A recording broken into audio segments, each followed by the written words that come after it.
Yo, what's up, everyone? All right. Welcome to week 2 of my NFL picks and predictions. So, going over last week, wasn't a very good week, man. It wasn't a very good week. We finished 10-6, 10 wins, 6 losses. But we did get that Raiders game. That was a big one. That Monday Night Football game. We did predict that Raiders game over the Baltimore Ravens. So that's something to take out of that game. But heading into week two, it was tough, man. I'm not gonna lie. A lot of them were the Sunday, beginning of the day games. Those were the toughest, I felt like, and we'll get into some of those right now. This one was probably the easiest out of all the picks. Was the New England Patriots facing off against the New York Jets. The Patriots, I don't really have too much to explain there. I felt like the Patriots probably should have won their week 1 matchup against the Miami Dolphins.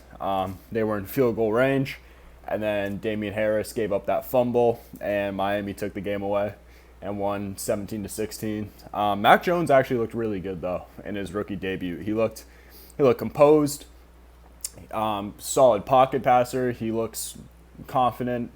And he already seems like he's got a pretty big leadership role heading in as a rookie. So Mac Jones did look pretty good. Zach Wilson statistically didn't have a great game, but he did show some flashes of some good stuff. I mean, that Jets O-line against, Brian Burns, we saw how that went. So a lot of it's hard to blame on Zach Wilson's performance. But there was definitely some good and some bad, and there were some good flashes in there. But regardless, I got the Patriots. Next, we got the Saints facing off against the Panthers. Hell of a season opener for the Saints. I mean, Jameis Winston looking like an absolute stud. I hope he can have a breakout year. I got the Saints in this game, but Carolina at home could definitely have a sneaky win here. Sam Darnold had a pretty good game against the Jets. I mean, if you really watched the game, though, it was a lot of just like check down passes to Christian McCaffrey, DJ Moore, Terrence Marshall had a few of them. It wasn't really a lot of Sam Darnold.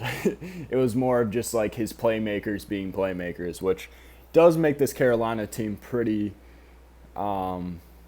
pretty dangerous when you got these guys like Robbie Anderson, DJ Moore, Christian McCaffrey, Terrence Marshall, who can just, go for, 10 plus yards after catch. So, but I'm sticking with the Saints. I just think defensively, Carolina might have some problems. Christian McCaffrey's going to heat up. It's inevitable.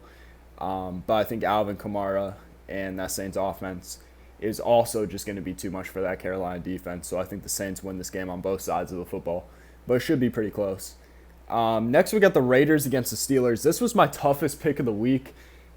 Now, like every week, I'm going to want to pick the Raiders since I got that week 1 prediction right. And as much as it's funny to troll Gruden, I actually like him. I think he's a pretty funny guy. But I'm going with the Steelers, and that's for 2 reasons. 1, they're at home, and 2, Mike Tomlin. Those are my 2 reasons. I think Mike Tomlin is just going to end up out-coaching them. I think it's going to be a close game. I think it's going to be a low-scoring one as well, but towards the end of the game, the Steelers are just going to be more prepared to take this game over and get the W. But other than that, this was a tough one to pick. Max Crosby looked really good. He was able to get to Lamar Jackson. I believe he had 3 sacks on Lamar Jackson, 2 or 3. Carl Nassib had a sack as well towards the end of the game. So the Raiders' defense is definitely a lot more improved this year than they were last year. But, that Steelers defense is just going to give that offense some problems. I mean, I'm pretty sure Darren Waller's still going to have a great game. He better for my fantasy team, man, which he did in week 1. So hopefully it's like that every week of the season, you know what I'm saying? Next, we got the Niners facing off against Philly. I'm going against the Niners. I feel like this is probably one of my upsets of the week. And technically it's not an upset because they're both 1-0, but the spread probably has the Niners. I'm going with Philly. Niners are banged up once again. Another season where they're banged up. Jason Verrett's going to be out for this game. And, the Niners do have a really good defense, but their secondary I feel like is a little bit overrated. And with Jason Verrett being out, that just makes their secondary even worse. And I think Philly, they got guys. Devontae Smith looked really good in his debut game. Jalen Reagor could probably come out here and have a good game. Miles Sanders coming out of the backfield getting some receptions. And Jalen Hurts looked really good as well throwing the football. So I do like Philly's offense in this game. The Niners will probably be able to put up points, whether they get involved in the run game or not. We're probably going to see Trey Lance once again in this game. But yeah, I think Philly comes away with this one. And then we got the Buffalo Bills heading off against the Miami Dolphins. Bills had a pretty weird week one. I think a lot of that was just the Steelers playing better football than the Bills. I don't think it was necessarily like the Bills being bad. I just think the Steelers changed up their defensive plan. They caught the Buffalo Bills off guard. Hold on, let me get a beverage real quick. But yeah, they just caught the Bills off guard. The Steelers, they played a lot of zone coverage, which they don't normally do. They're normally a man coverage / blitz, which is what the Bills were expecting. And they went to zone, and it just caught them off guard. Josh Allen, he didn't have a bad game, but he just couldn't really get anything going on offense. And then the Steelers had that blocked punt to get themselves the win. So I think this is a different week. Miami does have a good defense, but I think the Bills know what they're going to get with this with this Miami defense. I think they'll be able to break it down. And Tua, my confidence isn't really there with Tua yet. I'm not a huge Tua fan, to be honest. Not that he's a bad quarterback or that he doesn't have potential. Me personally, I don't see Tua in the draft class that he was in being one of the quarterbacks that ends up being the best in that draft class. And I feel like I can confidently say that. Wow, I kind of just took a shot right there. But we're moving on. Next, we got the Denver Broncos facing off against the Jags. The Jags, man. I watched part of that game. I think I watched like the first quarter, and then I didn't watch the rest. They were starting to get things going later on in the game. But in that first quarter, they just looked like... I've never seen an NFL team look so discombobulated, confused. They literally were playing like a D3 college football team. They called a timeout in like the second possession in the game because they didn't have the right formation. Some bullshit like that. It was ugly. It just seems like they're confused. They started getting it going later. A lot of it is not really to blame on Trevor Lawrence. Trevor Lawrence did have a bit, some questionable throws, but you can't really blame it on him. The O-line wasn't good that game at all. The coaching staff looked absolutely clueless. He's still trying to get into the system. Receivers weren't catching the ball. It was a really bad game. They started getting things going later on, but I think it's going to take them a few weeks until they can really understand their game plan. So I'm going with the Denver Broncos. It's tough because the Jags are going against a very experienced team with guys like Von Miller and stuff like that. Maybe that could throw them off, since the Jags sort of play like this college football type game. Maybe it throws them off because it's not something they're used to. But at the same time, these are veteran guys. They've been playing the game for a long time. This Denver Broncos team is experienced, and they know what they're doing. So I'm picking the Broncos in this matchup. Next, we got the Rams facing off against the Colts. I like the Rams in this game. They looked really good for week one on both sides of the field, especially on defense. I was impressed because I felt like they were going to take a little bit of a step down from last year when it came to the defensive side of the ball, losing their defensive coordinator. But, I love the way they're using Jalen Ramsey. Because the thing with cornerbacks is sometimes you can have a star cornerback and he'll be quiet for like a whole game or you won't really notice him because the quarterback can choose to just not throw to either that one receiver that he's on or choose not to throw to that side of the field. But what they're doing is they're sort of playing Jalen Ramsey as like a corner / linebacker. So he's just all over the field. He's getting at the quarterback. He's going for tackle for losses. He's watching the middle of the field. It was great to watch. And then you also got Aaron Donald on that D-line, which we know what he's going to do. So what the Rams got going this year, especially with Matt Stafford at QB, they just look like they might go on absolute run and take that division title. And the Colts, Carson Wentz didn't look terrible in his debut game, but this is just another one of these games where it's like it's a tough matchup to have early on in the season going against this Rams defense for Carson Wentz. So I'm giving it to the Rams. Next, we got the Houston Texans facing off against the Cleveland Browns. I'm going with the Browns. Yeah, I'm going with the Browns. That's all I got to say. We got the Bengals facing off against the Chicago Bears. This was a tough one as well. But like I said before, as long as Andy Dalton's the starting quarterback, I'm going.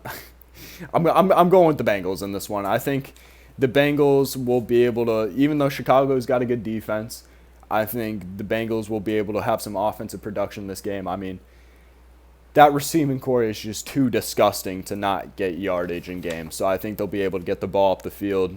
And defensively, I think they should be able to hold their own.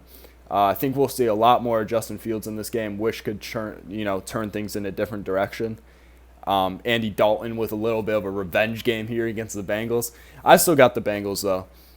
This definitely is going to be a close game. Cincinnati's offense, I feel like it's just going to be too much. Vikings facing off against the Cardinals. This is kind of tough because this is one of those games where I could definitely see an upset and see the Vikings taking this one. I don't know why, but I could just see that happening. You know, the Cardinals, they blow out the Tennessee Titans, and the Vikings, they lose in overtime in their week one. In a way, it gives me the sense that the Vikings are going to win this game. But I'm going with Cardinals. I'm going with the safe pick. I just think Kyler Murray just looks way too good, and this Vikings defense having to protect the pass and Kyler Murray's rushing, it's just going to be a tough time for them. Minnesota should be able to put up points. I think this is going to be a little bit of a shootout game, but I'm still rocking with the Cardinals here. And then we got the Atlanta Falcons facing off against the Tampa Bay Buccaneers. The Falcons actually put some pressure on the Buccaneers last year. I think they were up in the first half by like 2 or 3 possessions, and then they did what the Falcons typically do, and they blew a lead, and the Buccaneers took that game over. But yeah, I'm sticking with the Bucs at home. That's all I got to say for that one. But this could be another sneaky close game. And we got the Dallas Cowboys going against the Chargers. This was a little bit of a question mark too. I really wanted to go with the Chargers, but I think I'm going with Dallas. Dallas just looked really good in that Week 1 matchup against the Bucs on both sides of the ball. And I think if Trayvon Diggs can, he's probably not going to lock up Keenan Allen, but if he at least for half the game could put pressure on Keenan Allen, I think this Chargers team might not be able to keep up with the Dallas Cowboys offense.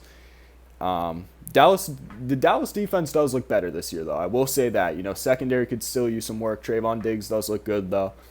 Van Der Esch looked a little bit better this year. He was kind of a disappointment last year. He also dealt with some injuries, but he did look pretty good. DeMarcus Lawrence doing what he does best, getting at the quarterback. So I think the Cowboys will be able to take this one over in a shootout of a game. Then we got the Titans facing off against Seattle Seahawks. This was another tough game.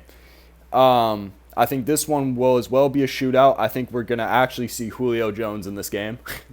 It was so weird. It was like he almost wasn't on the football field for the first week. Yeah, I think we'll see a lot more Julio Jones. I think we'll see a lot more play action calls. I'm surprised because the Tennessee Titans against Cardinals barely did any play action, which is something that they should be doing with having Derrick Henry, A.J. Brown, Julio Jones. It's just like they went from a team that, loved to use the play action to like now they barely used it. And I get they were playing down a lot of the times with the Cardinals because they were losing by like 2 or 3 possessions for most of the game, but I don't know. I think I'm going to go with Seattle. I think Seattle's offense is just going to light it up against this Tennessee defense. This Tennessee defense doesn't look great.